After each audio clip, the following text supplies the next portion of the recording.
Morning, Raptor Freak. Alexiot's here. It's Thursday morning. The Raptors beat the Minnesota Timberwolves in their last game before the All-Star break by 12 points. Really, really good win last night. The thing that I really liked about it last night is that our defense showed up really in effect last night, and it was really stifling. I mean, this Minnesota team is a really high-octane offense that is used to scoring like well over 100 points, and we held them to 91 points last night, y'all. And that's a huge accomplishment. I'm not going to lie, because honestly, they've been scoring like crazy. And one of the things we did last night that was really successful was our overall length really made it hard for two guys on that team to do anything. Anthony Edwards and D'Angelo Russell were both horrible from the line last night. We really agitated them. Edwards was 0 for 8 himself, 0 for 5 from three-pointer. He got all of his points, 6 points off the free throw line. And D'Angelo Russell, 2 for 11. 2 for 8 from 3 with only 8 points himself. That was a huge key to it, being able to control their wings and not let them get a lot of offense going for themselves. And I was so happy to see that. And besides that, we saw some other good things on the other end for our offense. They did look like they were finally running the flex offense again properly with the little cuts and screens at the top of the key, finding and cultivating new open opportunities for shots.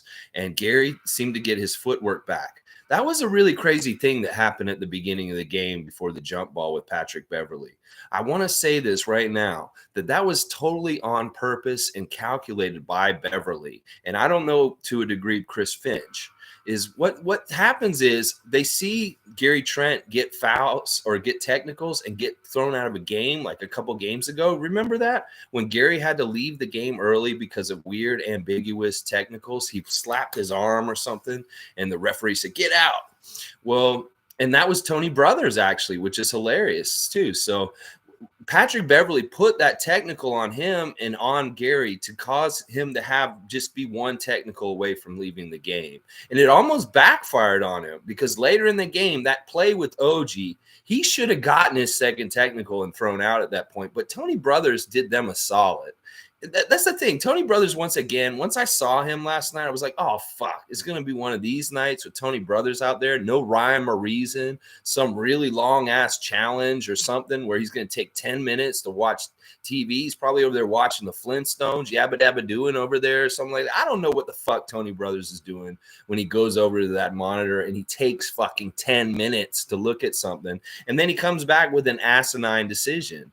And maybe half the deliberation was, well, we can't throw Beverley out. Why the fuck can't you throw Beverley out? He's dirty. You should have thrown him out at that point. Instead, you give him a common foul and then you give a flagrant to OG for that other thing. That was not equal. That was not lining things up. And the refs were against us last night. It was definitely a 5-on-8 win last night. And I'm so proud of those guys overcoming that kind of stuff and making sure we won no matter what.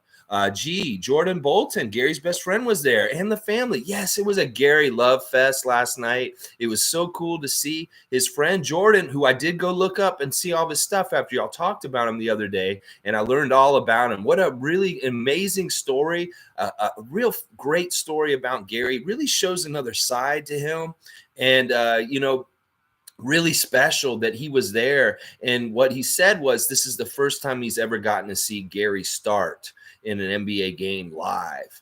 And I'm very happy that that happened that last night. And that also, Gary Sr., he's the picture for this stream today, sitting really like in Drake's spot, like on the court. He was sitting in those seats with 3 little guys. I'm speculating those 3 little guys are Gary's little brothers. Yeah, those are the kids that are going to come up. I guess they're not going to be up for a couple years, maybe 10 years or so. But I think that was Gary's son, Grayson. And, I don't remember the other one's name. But the 4 brothers, Gary Trent Sr.'s 4 sons, Gary Trent Jr., and then those 3 guys that were sitting with him. I'm not totally sure. I think he said they're cousins maybe, but I think that those were his brothers. I'm not totally sure, though.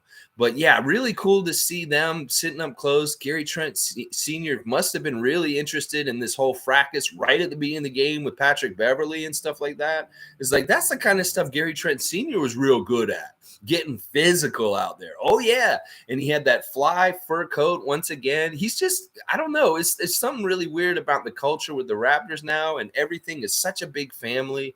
And it's so cool that Gary had kind of a family homecoming night last night in Minnesota, because Minnesota is where he played high school ball with Bolton. So these guys, that's what Gary said after the game for the All-Star break. He's not going anywhere. He's just staying there. He doesn't have to get on another plane because he's going to be there with his family over the All-Star break in Minnesota. It's not the most warm place to be for the All-Star break, but it's definitely the most warm place to be with his family. And I love that. I love that. Banana Bread 10, good morning. Good to see your name again. He was clapping. Laugh out loud. Yeah, listen, that whole thing about the thing with Patrick Beverley, I cannot understate how purposeful that was by them to get a first technical on Gary Trent Jr.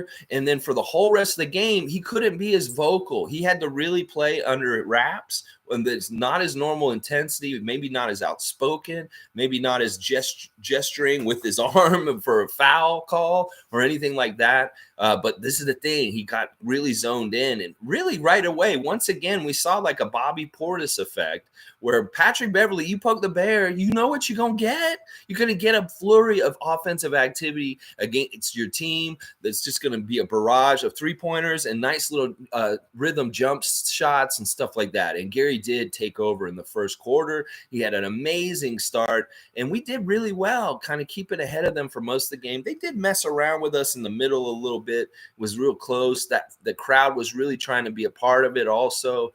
But we did a great job of just really stifling the Timberwolves overall. Now, Anthony Towns, you can't really do a whole lot. Like, that's amazing how he hits threes and the way he goes to basket and stuff like that. That guy is what Anthony Davis should have been. He's going to be better than Anthony Davis before everything's all said and done. Karl Anthony Towns. And the thing is, Davis should have been better than him. But it's going to be Towns is going to be the guy that everybody remembers in the long run over Anthony Davis. Trust me. But yeah, there's the fact that he was the only one that really kind of messed us up the worst last night was really, really good. And Beverley, man, he really kind of maybe did us a solid acting like that towards Gary because it woke him up. 10 for 24 from the field, Gary, 5 of 12 from 3, 30 points, 4 rebounds, 2 assists, and a steal. Really great, nice, solid line from Gary Trent Jr. last night. Just really happy with him. Let's see what's up. Oh, it's my brother, Carl. Good morning, Carl. Good to see you. He's watching the Snorks. You guys remember the Snorks? They were like the Smurfs, except underwater. Smurfs fell into the water, and they had to grow a breathing apparatus out of their heads. And the Snorks, yeah. Hey, if you haven't seen the Snorks, go check out that old Hanna-Barbera mess. Yeah, the Snorks. We're the Snorks. Do. I think that's how it went. I'm not sure. But good morning. I love you, brother. Glad to see you checking in on me this morning. Lumpy Rex. That was a great back and forth game. Spicy P was cooking. Yes. This is the thing. They are so full of shit, the refs. Like the foul calls last night once again looked like the Denver game. They're giving Anthony Towns, they're giving them so many free throws. And meanwhile, we have to fight so hard to get anywhere near the line. And I love how Matt and Jack were pointing it out last night. Like when Pascal finally got fouled and went to the line, the way they announced that was gold. Oh my gosh. Is he going to the line?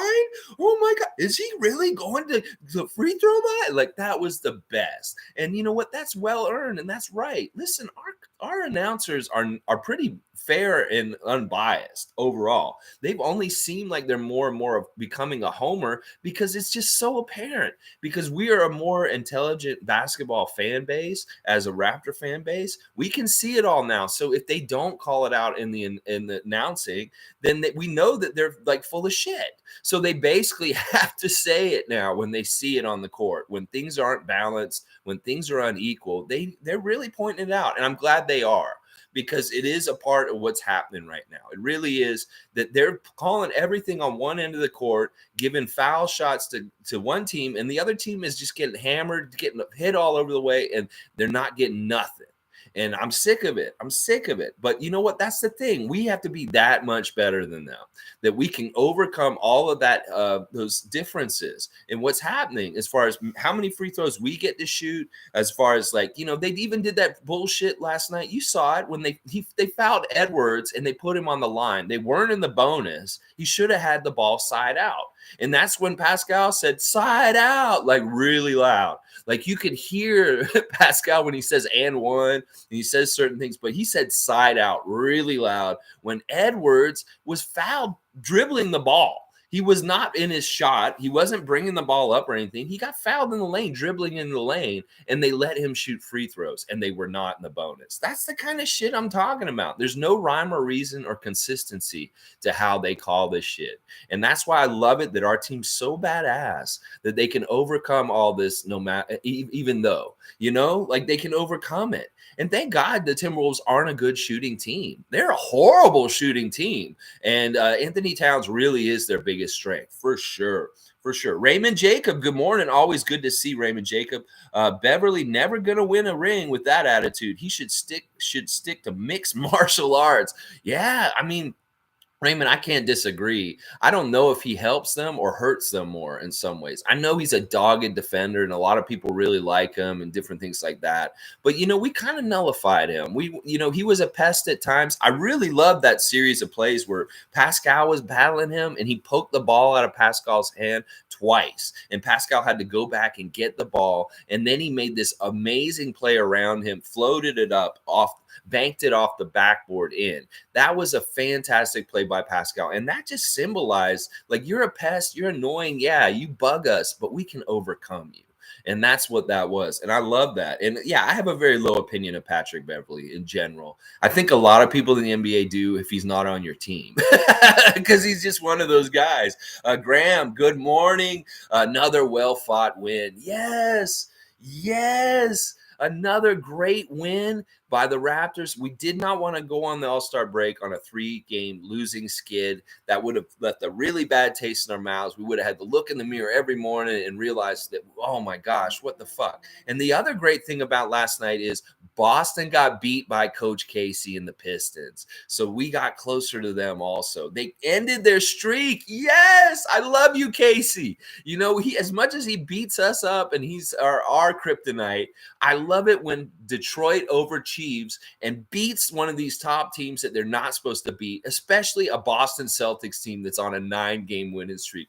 Bravo, Dwayne Casey. Bravo, Stewart and those guys. I'm so proud of you, Detroit. Thank you. And that made us gain on there. But Brooklyn won again last night also over New York with like a real ragtag crew, which was crazy. So they're right nipping at our heels still. So when we get back from the All-Star break, we need to be ready to hit the ground running and just start collecting those W's one after another, because there's going to be so many games coming quick at that point and stuff like that. So all right, let's see what else is going on with you guys are saying. Banana Bread Tan, Graydon. That's the other name. That's right. Graydon, Garrison, and Grayson. And then Gary Trent Jr. Those are the 4 sons. And Lumpy is confirming those were Gary's brothers sitting with Gary Trent Sr. last night. And this is why I was wondering, why haven't I heard of Gary's 3 other brothers in basketball yet? Are they good? Are they going to be in the NBA? Well, now I have my answer. It's because they are still at a very junior level of basketball. So we'll have to see where they're going to be in like 5, 6, 7 years, and like what kind of NBA prospects they are, those kids. But those were the kids. I was wondering if those 3 were the other siblings, Gary's 3 little brothers. And now I know. So yeah. And I love what Gary said. He's like, dad's not playing anymore. So I have to be like that dad role model for my younger brothers and show them the way like dad showed me when I was their age. And that's what he said after the game. Really cool. Graham, great to see Banton get more time on the floor. He had his first half stint, but it wasn't that long. He did all right. He was okay. He hit one shot, got a free throw, 3 rebounds and assist. But it was really Malachi who stole his second stint in the fourth quarter. Banton didn't play then. Instead, they brought Malachi in. And you know what? Malachi did a great job. He had to chase around the little guard once again. And it was really good because he was a part of that defensive time where we were really shutting them down. And that's the thing. If Malachi can play perfect defense at the point guard position and really tie up small guards that we have trouble chasing with our positionless guys, he'll have a place on this roster. He didn't even really score last night, but everybody could probably say that they think that Malachi actually played a really good game for the 7 minutes that he was in there. He was in there at crunch time. He was in there at a very important time, and he was helping to hold them off and not let them score. So I was really proud of him in some ways. Delano really didn't play a whole lot, but, he was fine when he was out there. And I think that the minutes distribution last night was very interesting. It's interesting that Fred ended up not playing, and that made it real easy to put Kem in the starting lineup as a big against Towns. And that, once again, is successful. I want to see our record when we start Kem Birch. I'm pretty sure it's pretty good. It's like we don't lose very often when Kem Birch is in the starting lineup, is what I'm seeing. So, all right, Andrew, let's go. All-Star break. Here we come. I don't know if you guys know, I'm going to do a watch-along live tomorrow night during the Rising Stars Challenge, 9 p.m. Eastern time. I'll be on here. It'll be a little different because I think you'll be able to hear the audio of the Rising Stars, but you'll only see me, so you'll have to watch it yourself, but you'll have me to watch along with if you're interested. Tomorrow night, 9 p.m., trying out something new on the Raptor Freak channel, a live watch along during the Rising Stars Challenge. So don't look for me tomorrow morning in the morning. Look for me in the evening. In the morning for Darren, in the evening for us. 9 p.m. Eastern Standard Time. We'll be going live with a watch along, and Stevie Roots might be here with me as a co-host to do commentary with me, but that's no guarantee. He's not always dependable on showing up, but we'll see if he shows up. But yeah, we're going to try that out. We'll see if it works. We'll see if my internet can handle it. We'll see if you guys enjoy it, if it's worth trying again. And if it goes really well, I'll do it for Saturday night also during the three-point shootout, the dunk contest, and stuff like that. So we're trying out the watch along this weekend, guys. So please join me. If you're going to watch them anyway, you want to put me on the computer and have me in the peanut gallery, go right ahead. We'll see what kind of crazy stuff I say. Alistair, good morning. Always good to see Alistair. We're going to have a 10-man lineup. Young gives us a boost, and we went on an 8-game win streak without the depth. Yeah, I like this kind of thinking, is that we've been doing it with the bare bones, like the starters playing such heavy minutes. Now we're getting the cavalry showing up. They're coming to help. And Young, man, for only playing 2 games with the Raptors last night, he did a lot of great things veteran-wise. There's still some things I don't like about what he's doing out there. It's a mixed bag to me, what Young's given us so far. Some of it's been really good, and some of it has been kind of like, what the fuck? A 5-second violation in the last game really made me have a lower opinion of him, just as being such a vet. But those cuts and the way he's cutting and the way he's passing and generating offense for us is good, especially 10 points off the bench. And let's think about this, guys. If he actually gets more and more comfortable, hopefully maybe he can be like a 15-point guy off the bench for us, really help us with our scoring off the bench, which has been a huge Achilles heel for us this year. So really, really impressed with Young last night. He really fit in with the defensive scheme. He was 5 for 9, 10 points, 5 rebounds, an assist, a steal, and a block. That's what I'm saying. You're going to get a little bit of everything from him. And he is looking like he really fits really well with things. And you know what? He's not really taken away from the other 3 bigs that are going to come off the bench, Birch, Boucher, and Achua. Those guys are still having really good games around them also, and they're just all fitting together. Because Precious was great last night too. He was 5 for 9 with 11 points, 6 rebounds. He was just playing really energetic, just all over the place. And Boucher, you know what? He only got 5 points last night. But I think everybody who watched that game once again would say that Chris Boucher played a hell of a game last night. He had that one block that was just so fantastic. And, so putbacks and just that crucial 3. When him and Precious hit those threes back to back, that was really phenomenal from each side of the court. And we hadn't hit a 3 for so long, we'd gone cold. And all of a sudden, the guys we least likely expect to bomb threes hit 2 in a row, right? Like that. It was just fantastic. Really good job all around by the bench last night. Even though we got outscored, they were really productive, and they weren't a level lower than our starters. They really helped a consistent defensive effort all through the game. It was really good. Andrew's saying the Timberwolves announcers were awful. They were super salty and homerish. I didn't listen to them. I was listening to the good guys last night. But yeah, I'm sure they were. They're idiots. They really wanted to keep this home streak that they had. They had an 8-game home winning streak, and they were making a big deal out of it at the beginning of the game. And the whole thing they do in the in-game ops in Minnesota is they're not allowed to sit until the Timberwolves score their first basket from the beginning of the game. So I was really hoping that the Raptors could just hold them off from scoring for like 5-10 minutes in the beginning of the game. And they did. They were holding them off for a couple of possessions down the court. And you could tell those Minnesota people were like, when do I get to sit down? Come on, score.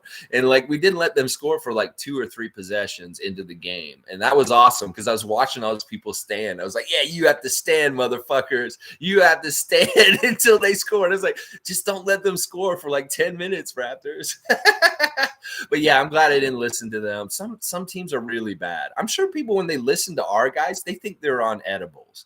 Because honestly, Matt Devlin's game recently has gone into some surreal ass shit. Like, he is crazy at this point. I love it because it's like Matt has become more like what Jack used to be like, and Jack's kind of reined it in more himself. So they're kind of more balanced at this point. But Matt Devlin's enthusiasm and call for the game right now is the best I've ever heard from him in his entire career with the Raptors. I love what he's doing right now. I love this more upbeat, enthusiastic, yelling, kind of just crazy Matt Devlin. In fact, he's starting to rival my appreciation for what Chuck Swirsky used to do for us when he was our guy.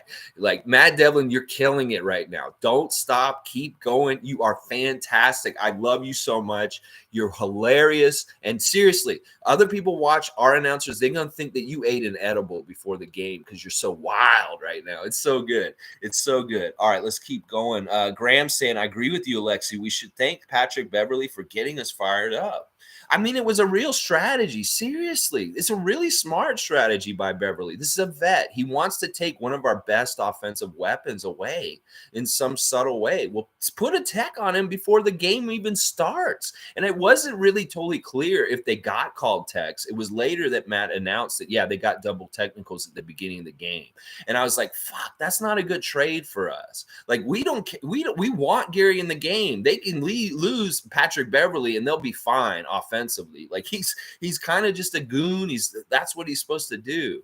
And that was the problem with that trade. I didn't like that. And it really meant that Gary had to stay focused and not make a lot of talk on the court for the game, because he could have easily gotten that second technical at any time last night and tossed for some stupid bullshit, especially since it was Tony Brothers. And the last time he slapped his arm at Tony Brothers, he threw him out of the game, if you remember. So it was really calculated, really smart by Beverley, but it kind of backfired. It really did, because like Gary showed some fire and he did the silent assassin way. He did it the old school way, like James Worthy would have done, with no talking on the court. He just let his shots and his game speak for himself. So, OG set Bev straight. He was civilized after that. Yeah, you know what? There's no way that what Patrick Beverley did to OG was not a flagrant foul. He hit him in the throat.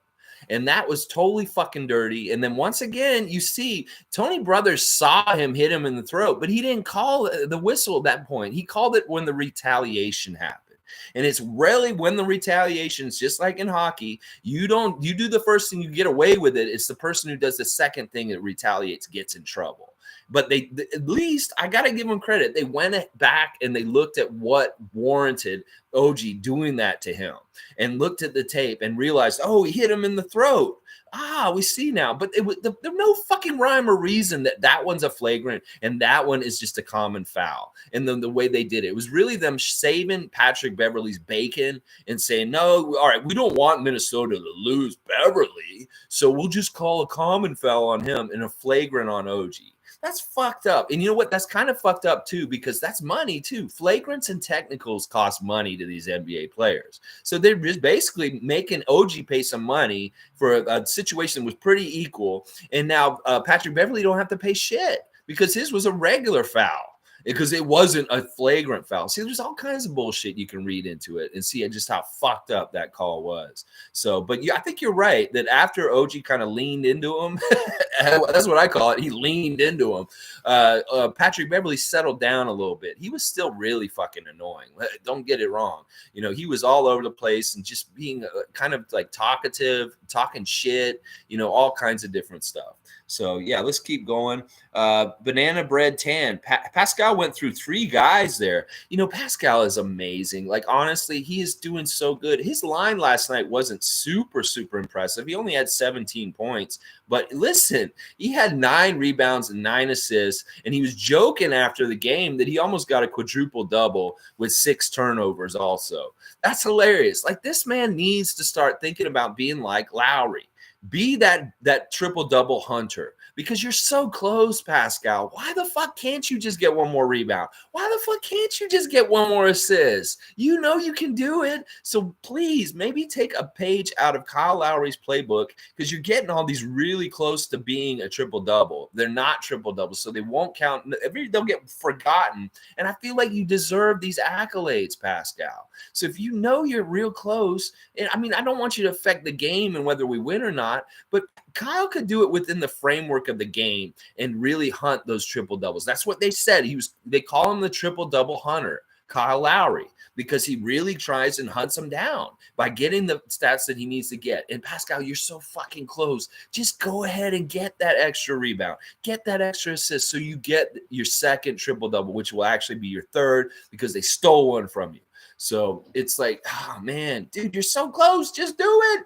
Do it. And him only having 17 points says something about our team and the fact that we could win with him only getting 17, not having a score super, super high. 7 for 17 from the field. Not super good like he was before, but effective enough. Oh, yeah. Banana Bread Tan's also saying, yo, what about Young's addition and his impact on the bench? I really get excited when thinking about how the bench will grow with his presence.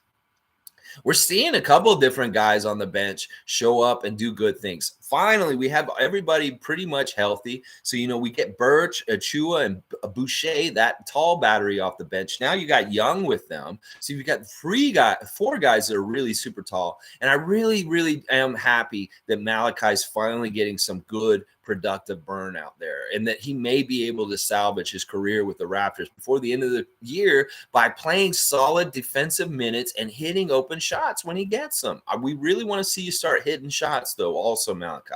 The defense is a good baseline and is starting off platform. But we're going to need you to hit the shots when you get them open too. And I don't like you driving to the basket. It's really become a league where little guys cannot drive the basket anymore because they're going to get fouled or they're just going to get blocked. And you and Fred have not looked good near the basket. So take those outside shots, Malachi, because you lofted a couple in the last game that you played a lot of minutes and you made some really pretty big shots. And Delano, once again, also his development is really on good pace for where he is as a rookie. And I'm really excited to see what his development is going to be like in the next few years. This kid is going to be very, very special. I'm really, really happy about it. So, but yeah, Young has been a great addition. He's going to really calm us down and give us more veteran presence in the second unit, a little more experience, and allow us to maybe get around some of the mistakes and the awkwardness our second unit has had at different times this year, especially at the beginning of the year. We would look really awkward when all of a sudden we'd have like Malachi, Yuta, and Svi out there running around all at the same time. And that's part of the reason why they're not allowed to do that anymore.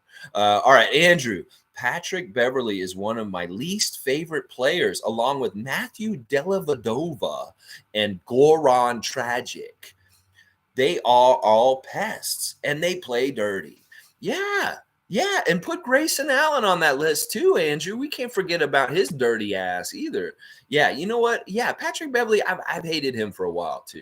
And, those names they're a good list of mini goons is what I call them. They're like guard goons. You got the guard goons and then you got the big goons. And those guys, that's a list of mini goons. Yeah. And I'm with you, man. I don't like any of those guys that you named either. And put Grayson Allen on that list also.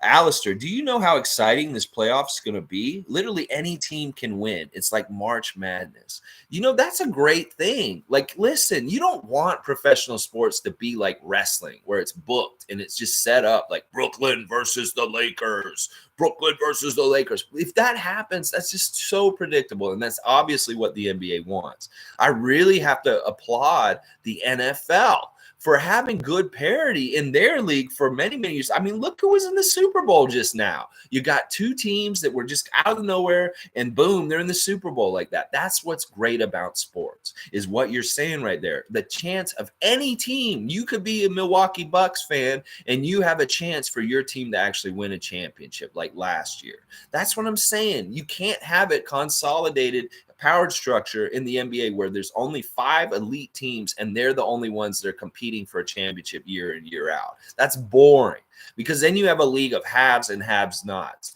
and you don't want that in your league. You want the revenue to come in on all 30 teams, and they only come in when all the teams have a legitimate chance to compete. And if they don't have that, then it's no fun. And that's what I'm saying. I love what you're saying, because that is true.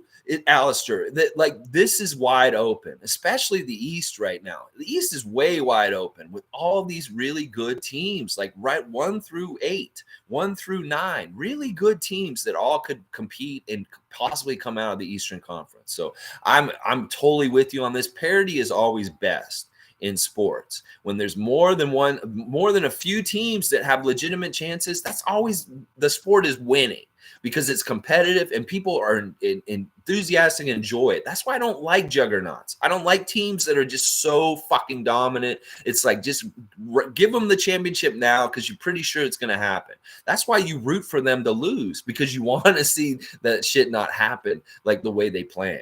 So, oh man, you're right. And the NBA this year is showing it right now, especially because last year Brooklyn and Lakers faltered in the playoffs, but going into the playoffs, they still look like the top candidates to be in the finals. Well, they didn't make it the finals. It was Phoenix and Milwaukee, and that was really good for the NBA, actually, that they didn't make it, honestly, because it did make exactly what you're describing here.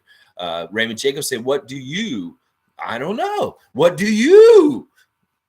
Sue, good morning, everyone. Nice, hard-fought comeback and win for our boys. It was a 12-point victory. It was a close game all along, and then at the end, we really, really clamped down on them. You know what I really love watching the Raptors on defense? When I see the other team run the shot clock out without taking a single fucking shot. Isn't that a beautiful thing to see, y'all? We saw it a few times last night where Minnesota's working to try and get a shot, but because 3 or 4 of their guys in their lineup are 6'4", 6'5", 6'6", and we've got all this arm length, they can't do shit. They're like, they can't do nothing. They couldn't even breathe a good open shot. And the 24-second shot goes out, and we just get the ball. I love that so fucking much. That is such a beautiful thing. And the more and more we see the Raptors do that to other teams, the more I'm like, yes, this defense is badass. And we saw that a lot late in the game last night, where it's like, this is crunch time. They're really working hard. They have a good offense, and they couldn't do jack shit. They just hear the buzzer, and they hand us the ball. Yes, it's so good. It's so good. Tom Duke saying, that is great. We are back on track. Good morning. Great night for the bench. Yes, Tom, there is signs of life on this bench finally, that there may be a cavalry coming to help us out in the long run. I mean, it's just going to happen naturally. They got 29 points off the bench. Now, we got outscored by 10 off the bench still by Minnesota. They had like 39 points off the bench, but they really rely on their bench scoring more than we do. And yeah, this is the thing. It's all gravy. The more and more we get help from the bench players, the better off for the starters. And once again, you know, this game, we didn't play with Fred last night. So in some ways, this is really impressive, because Fred honestly is kind of our stop valve for like having quality for sure. If Fred's out there, he makes sure we're playing at a certain level of quality for sure. And if he's not out there, we don't have that safeguard just in case. And like we could get into trouble and panic, and he's like that settle down kind of guy. And we didn't have him at times. We didn't have him last night. So it was good. You know, there were only a few times where they really bugged us with the ball handling with Pascal and Scotty bringing the ball up majority of the game. There was that one play at the beginning of the game with Pascal and OG where OG went back court. That was bullshit. And that was really Beverley just being a pest. And then, like, you know, there were a couple other times where they kind of got us in a little bit of trouble, but we passed out of it and got the ball up the court anyway. But those are things we really got to watch out for if we're not going to do a traditional point guard. That, like, Pascal starting at point guard last hour. They said that they started Scotty at point guard last night. I love that. They had him in the point guard spot last night, Scotty. That guy's got to watch out because little guys like Patrick Beverley can come and pick their pocket from behind them and do other fucked up shit like that. So, all right, let's keep going. Banana Bread Tan, Alistair, I agree. Race Mode Daily, good morning. Always good to see you. Gary Trent Sr.'s jacket was the game winner. Yes. This guy, I mean, honestly, this family is such cool family or something. I don't know what's going on with the Trent family, but they're badasses, honestly. And I really love where Gary Trent Sr. was sitting. Like, how did he get that seat right there? Like, did Minnesota let him sit there? Because he's alumni of the Timberwolves franchise. He played for that franchise also. He lives in Minnesota, so maybe he interacts with the Minnesota franchise, and maybe they allowed him to come sit in the Drake seat. And because he was basically sitting with the coaches. That's the other crazy thing. Like Fred's sitting there with like Earl Watson and Nick Nurse. And then all of a sudden there's Gary Trent Sr. with the three little brothers, like sitting right next to there. And boy, those little kids are getting a real education, getting to hear the coaches be right in the middle of all that and hearing it all. Like that's fantastic for them just to shape their whole idea of basketball and good coaching and stuff like that. Having those three little kids in between the coaches and their dad watching the game, really cool. But yeah, that jacket, I gotta agree with you, Race Mode. That jacket is the MVP of the game in some ways, and that's why I put the picture on this stream for today. Is I had to put Trent Sr. on there just the whole thing. His son having such a badass game, the Minnesota thing, and just the vibe last night for sure. Sue, Patrick Beverley is just a punk. Very simple statement, just a gospel. It's like we have tenements in the Raptor Freak cult. Trust in Messiah. Patrick Beverley is a punk. It'll be in one of the verses for sure. The great Criscom has returned. I don't remember if you were right with that. Oh, yeah, we were wrong because we lost the Denver game. You were predicting a 12-point win for us, I think, in the last game when you made a prediction. Let's see what Criscom's saying. Tough games coming up after the break. Yeah, I mean, there are a couple of teams we've seen already. This is the thing. Let's look at it real quick.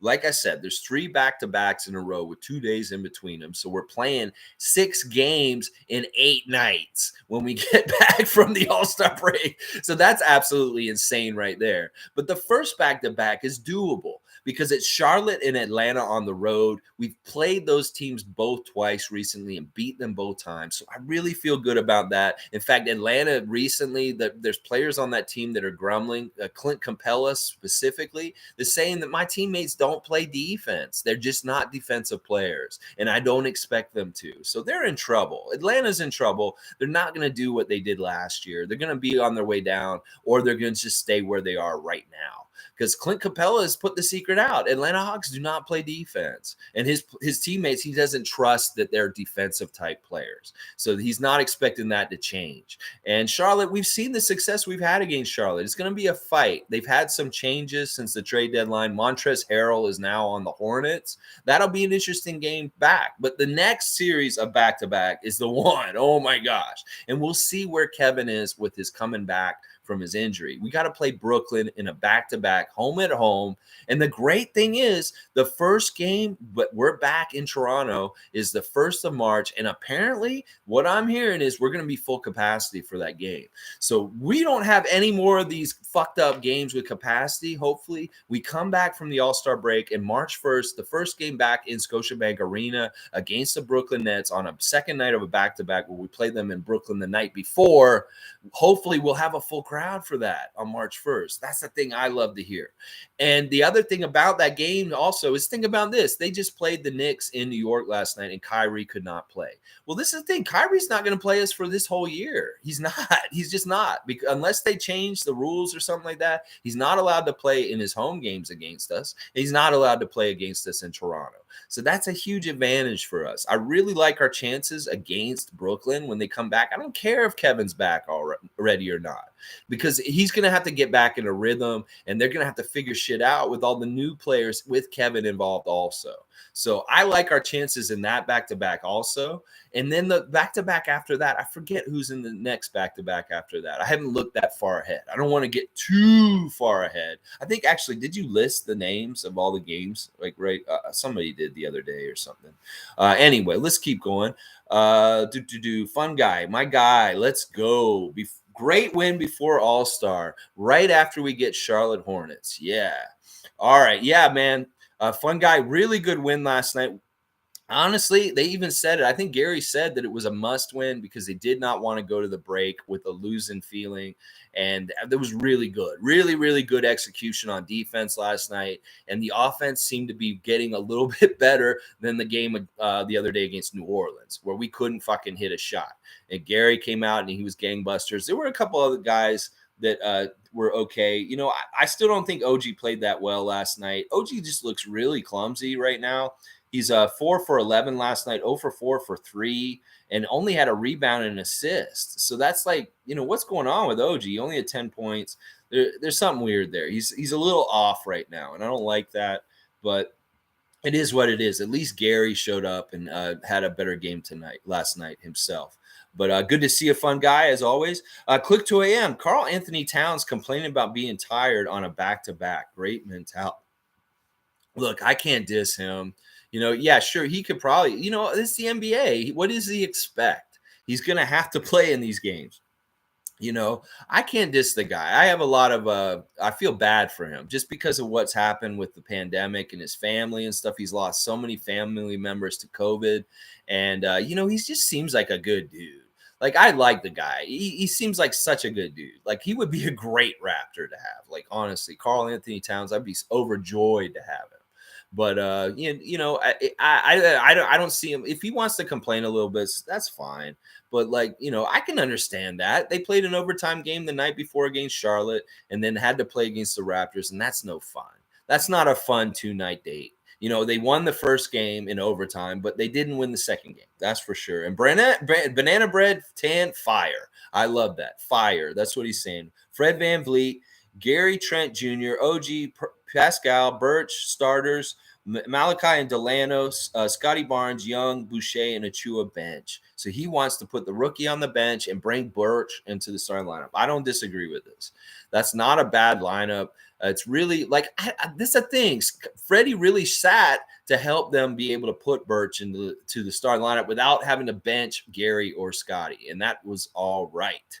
Yeah. Alistair saying all our games lit. We are the main attraction. Yeah, I think that the games are competitive. They're fun to watch. You know, they go back and forth. They're the kind of games that the NBA loves people to watch because they're not boring. They're exciting. There's a lot going on. You know, the Minnesota fans felt like they could actually do something and maybe win the game last night, you know, and stuff. So it was competitive. It's exciting and entertaining. That's all the NBA wants overall. So let's keep going. Click 2 a.m. says Karl had a blatant backcourt violation with 3 minutes left, and refs didn't call shit. Yeah, I saw that too. That was an inbounds play. They had the ball. They hit the ball back over half court, and then they ended up like, you know, not getting the call. They just got to dribble the ball back over the court. That was fucked up. I saw that too. That was definitely ref manipulation, overlooking that.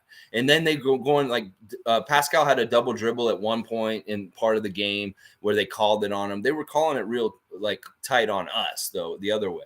The Gift and the Curse. Wow, what an interesting name. Haven't seen you before. Welcome. We do a live stream every morning between 8 a.m. and 11 a.m. Just daily Raptor stuff. I hope you'll come join us again. Gary Trent for Most Improved. Yeah, we've been hearing these rumblings lately. I like this idea. I think that he could deserve it, and it could be a really good thing for him. He should be in the talk for it for sure. G saying Precious defended Cat very well in the fourth quarter. Yeah, I'm glad you pointed that out, G. They said that also, Matt and Jack, that Precious did a really good job tying up Karl Anthony Towns. That's not an easy task. And I was hoping that he could show something like that because I knew Birch would play him pretty well. Boucher's okay with him too because he has nice length against him. But Precious, that was a really good, nice thing to see, that Precious can handle Towns also to a degree. Criscom also, I think restrictions are done after March 1st. Yeah, I'm hearing that too. So hopefully our first game back with no more of these limited capacity crowds. We're going to get our full court advantage once again, hopefully. Callie, good morning. Always good to see Callie. I don't know what your stress meter is. Hey, just hopped on, was exhausted after that game. Laugh out loud. When will it be time? We should email Silver about the rest.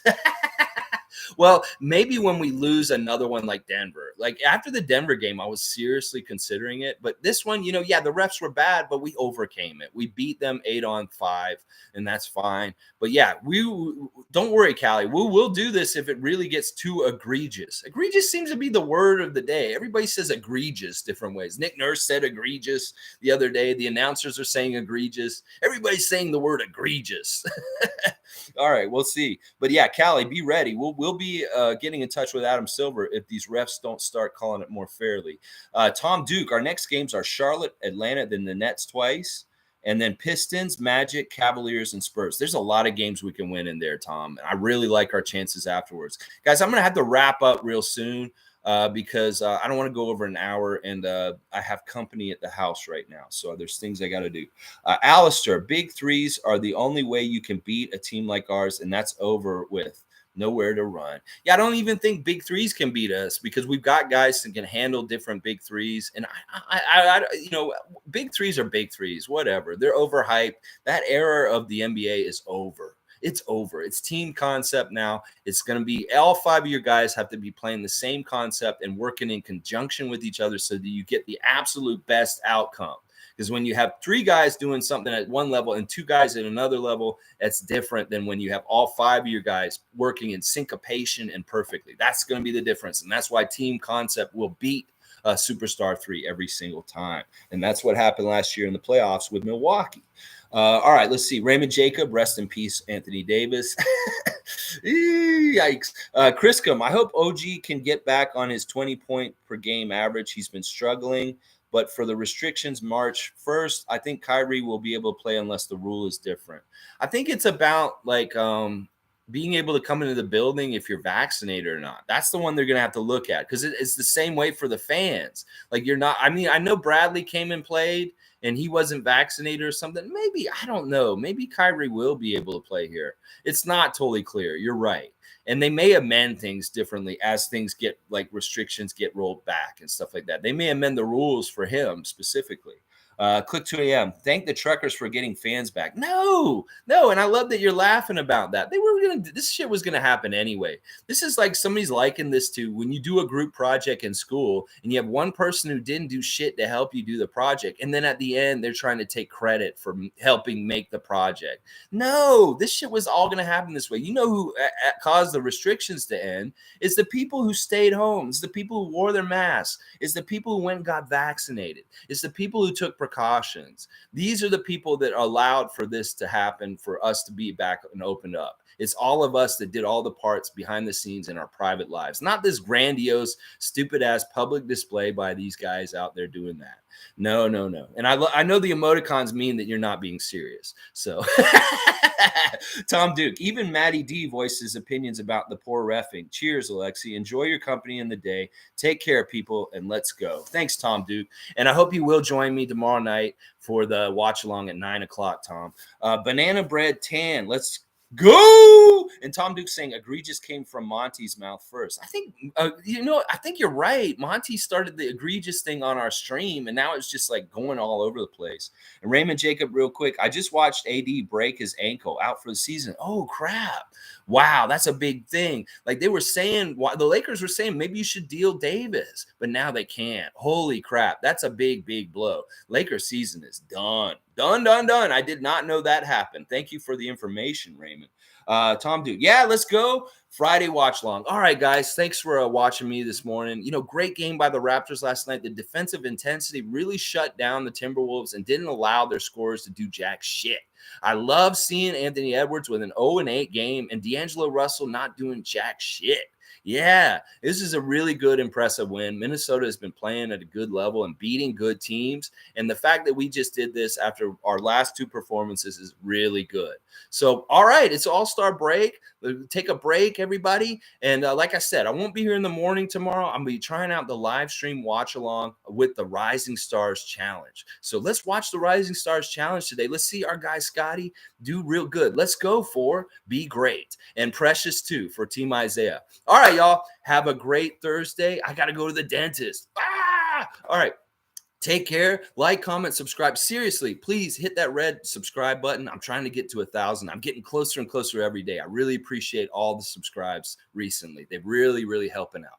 All right, let's go Raptors. Woo! Oh, Callie, it's the Rising Stars Challenge on Friday night, 9 p.m. Eastern time. I will be doing a watch along with it. So if you want to watch the Rising Stars with me and hear my commentary during it, we're going to try something new this time. Instead of just doing a reaction in the morning, I'm actually going to watch the event, and you guys can watch it with me and type in, and we can talk and about what's going on with the Rising Stars. I want to try it out tomorrow night because some people want to do that. I'll be going at 9 p.m., like pretty much right at the time when it's going to start. We'll try it out. And if it doesn't work, I'll let you guys know, because it could be that my internet capabilities won't allow for it. But we're going to try it out and see how it goes. So see me next time, 9 p.m. Friday night, Eastern Standard Time. Okay, guys, all the best. Have a great Thursday. Let's go Raptors! Woo!